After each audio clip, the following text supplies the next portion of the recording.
एक चुप्पी भी कई सवालों का जवाब होती है।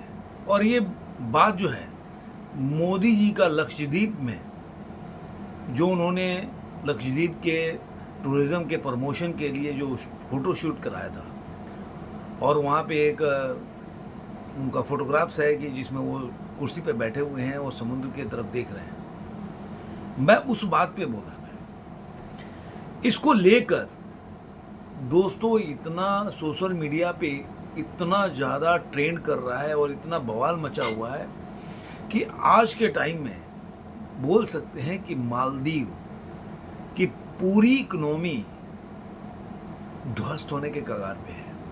क्योंकि दोस्तों आप जानते हैं कि मालदीव का जो इकोनॉमी है उनका बेस है टूरिज़्म और 28% जो उनका टूरिस्ट का शेयर है भारतीय लोगों के जाने से होता है, जिसमें से आप देखिएगा कि पिछले 2 साल में 2.5 लाख के करीब यहाँ से, चाहे वो 2021 ले लीजिए 2.5 लाख के करीब यहाँ से टूरिस्ट गए, ऐसे ही आप 2022 में लीजिएगा तब भी 2.5 लाख लोग गए।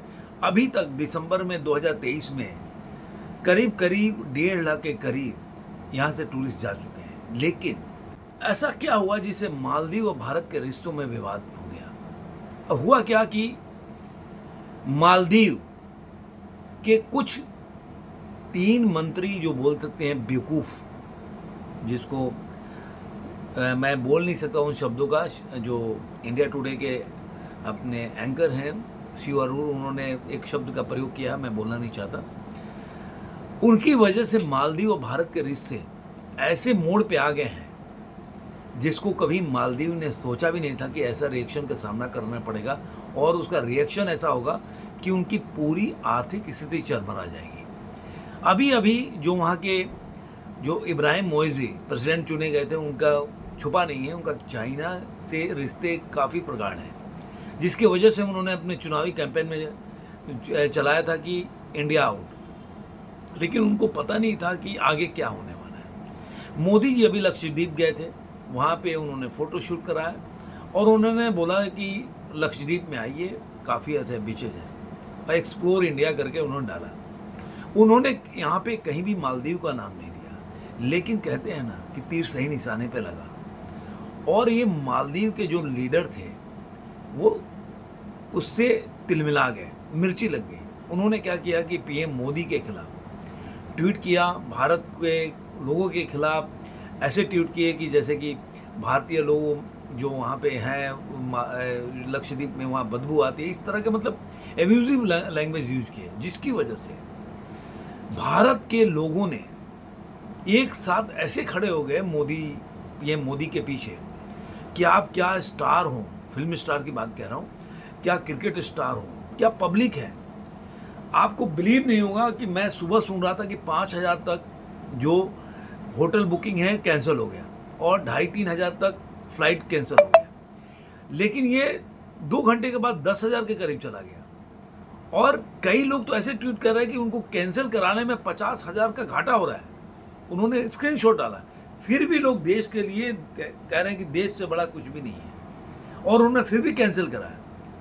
आज के टाइम में जो 28% अपना उनका टूरिज्म का उसमें से शेयर है इंडिया का 28% के करीब। आप सोचिए कि मैं कह रहा हूं कि दोपहर तक 10,000 केवल फ्लाइट की टिकटें कैंसिल हो चुकी थी और होटल की, और करीब 5,500 के करीब फ्लाइट की टिकट कैंसिल हो गई थी। ये एक अपने आप में बहुत बड़ा बोल सकते हैं कैंपेन है, और इसको मिस्टर मोदी ने नहीं चलाया, आम पब्लिक, कि आप हमारे देश के पीएम, हमारे देश को कैसे कह सकते हो। और लोगों ने ये भी ट्वीट किया, आप सचिन तेंदुलकर ले लीजिए, अमिताभ बच्चन ले लीजिए, सलमान खान, अक्षय कुमार, मैं तो नाम भूल जाऊंगा, वीरेंद्र सहवाग, काफ़ी बड़ी फहरिस्त है नाम का। उन लोगों ने तरह तरह से ट्वीट किया, अपना गुस्सा जाहिर किया कि अब हम लक्षद्वीप जाएंगे और लक्षद्वीप को एक्सप्लोर करेंगे, कि अपने इंडिया में इतनी अच्छी जगह तो हम क्यों जाएंगे। और ऐसा ही हुआ कि आप सोचिए, एक और बड़ी बात हुई कि अभी मालदीव के जो इन्वॉय हैं उनको दिल्ली में बुलाया गया, और आपको बिलीव नहीं होगा जो अपने कनाडा के इन्वॉय के साथ हुआ था, सिर्फ 5 मिनट का टाइम। आप सोचिए कि 9:35 में गए, 9:40 में बाहर, तो क्या बोला गया होगा आप आइडिया लगा सकते हैं। आप फोटो देखेंगे तो आपको उससे भी आइडिया लगेगा कि उनके फेस का एक्सप्रेशन क्या है और उनको अंदर क्या बोला रहेगा।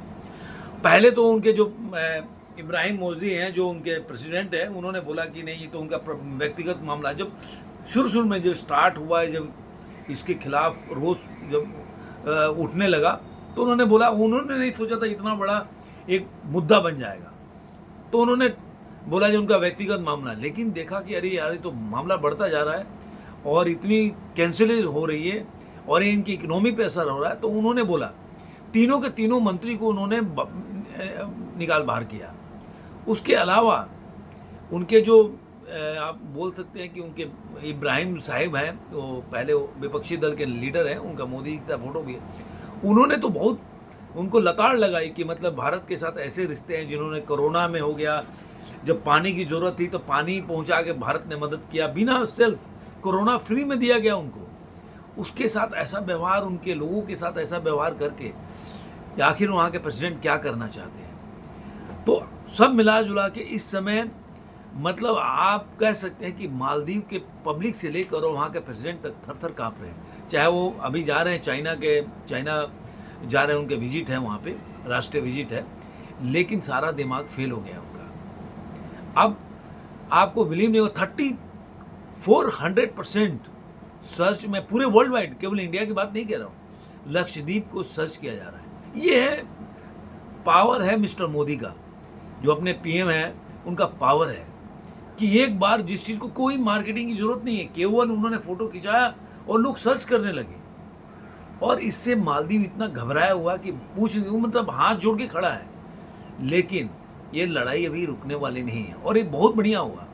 ऐसे ही लक्षद्वीप एक्सप्लोर होगा। जो लोग बोलते हैं कि बीजेपी जो है मुस्लिम हिंदू की राजनीति करती है, उसको सबक लेना चाहिए कि मालदीव की जनसंख्या 98% मुस्लिम लोगों की है, जिनके पास कोई बेसिक सुविधा नहीं है। वहाँ पे पानी का प्रॉब्लम है। जो वहाँ पे अभी मैं देख रहा था कि जो वहाँ के एडमिनिस्ट्रेटर हैं मिस्टर पटेल, उनका इंटरव्यू देख रहा था कि यहाँ पे खारा पानी था, वहाँ पे नल से जल का व्यवस्था किया गया, लोगों के घर बना के दिया गया, मतलब काफ़ी सुविधाएं के वहाँ पे जो बेसिक फैसिलिटी नहीं थी, वो मतलब 70 साल में जो फैसिलिटी नहीं मिला था, वो उन्होंने अभी 5 सालों में धीरे धीरे लक्षद्वीप में आने लगा।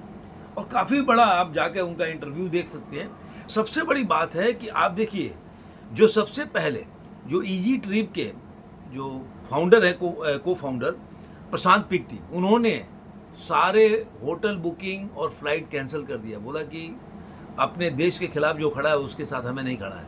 अब तो खबर ये भी आ रही है कि मेक माई ट्रिप की जो ऋषि सिंह है, उन्होंने भी बोला कि हम लक्षद्वीप को एक्सप्लोर करेंगे, हमें मालदीव नहीं जाना है, मालदीव के बारे में हमें सोचना भी नहीं है। तो ये एक बहुत बड़ा मूवमेंट बोल सकते हैं कि अपने देश के आइलैंड को और उनके लोग जो वहाँ पे पब्लिक रहती थी आज तक इग्नोर रही है, उनको जीविका का साधन मिलेगा टूरिज्म से, उनकी जीवन व्यवस्था अच्छी होगी। तो एक बहुत बड़ा ये कदम भी बोल सकते हैं। बोलते हैं ना कि कई बार भगवान कोई अच्छा चीज़ करने के लिए भी कोई घटनाएं घट जाती है, तो ऐसे बोल सकते हैं।